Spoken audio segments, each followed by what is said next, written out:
Hundreds have been killed in months of protests in Nicaragua, which explains why this roundabout is covered with crosses. They represent the first victims, many of them students, most of them unarmed. It all started quite suddenly. On April 18th, a small protest against pension reform was attacked by supporters of President Daniel Ortega.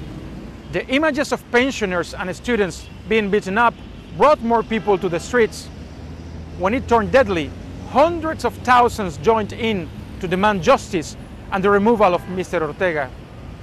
Many more have died since these crosses were planted. According to some estimates, 350 in just the first 3 months.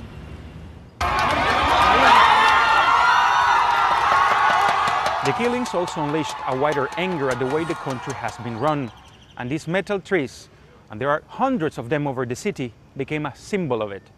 They are a pet project of President Ortega's wife, who also happens to be his vice president. His critics accuse Mr. Ortega of running the country like a corrupt family business and that he will do anything to establish a dynasty of his own. He says the protests are a coup and that protesters want to do with his democratically elected government what they have done with many of his wife's metal trees. The barricades made with these cobblestones are another important symbol of the revolt. A symbol of physical resistance, but also a powerful echo from the past.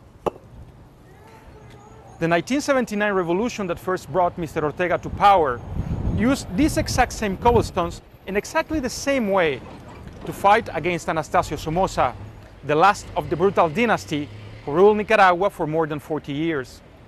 For many, the fact that the protesters felt they needed them to protect themselves against the crackdown ordered by Mr. Ortega proves he's slowly becoming the very same thing he once fought against.